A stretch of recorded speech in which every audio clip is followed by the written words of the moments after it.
দেশে কঠোর আইন প্রণয়ন থাকলেও নাবালিকা ধর্ষণ ও অপহরণের মতো ঘটনা কোনোভাবেই লাগাম টানা যাচ্ছে না।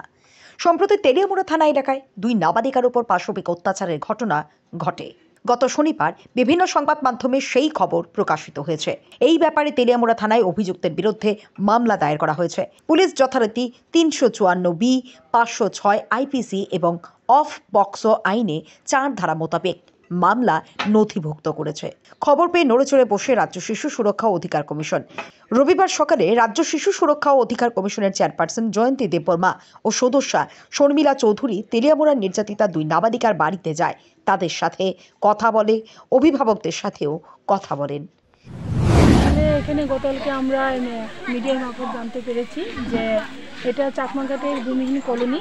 এখানে দুই বাচ্চা নিয়ে কয়েকদিন আগে ওরা বলতে পারছে না কবে হয়েছে ঘটনাটা, নির্যাতিতা হয়েছে। তো এই তদন্তের খাতিরে আজকে আমাদের এখানে আসা।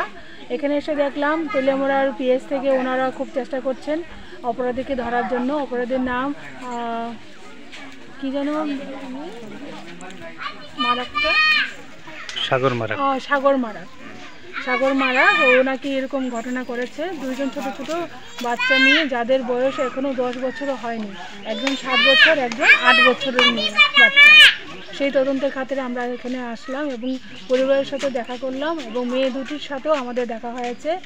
মেয়ে দুটি এখন খুব ভালোই আছে, কিন্তু অপরাধী এখনও ধরা পড়েনি। আমরা চেষ্টা করছি অপরাধীর জন্য তাড়াতাড়ি ধরা পড়ে, এবং পিএস থেকেও আমরা ওদেরকে অনুরোধ করেছি যে অপরাধীর জন্য সাগর মারা তাড়াতাড়ি যেন ধরা পড়ে এবং এটা সঠিক তদন্ত যাতে হয়। এই ধরনের ঘটনার পরিপ্রেক্ষিতে কি বলবেন? আসলে এটা খুব দুঃখজনক ব্যাপার। মানে আমাদের সমাজ এখনো সচেতন হয়নি।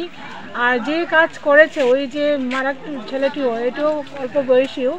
তাই অভিভাবকদের সবথেকে সচেতনতা বৃদ্ধি করতে হবে যাতে কোনো বাচ্চা যেন এইভাবে নির্যাতিত না হয়।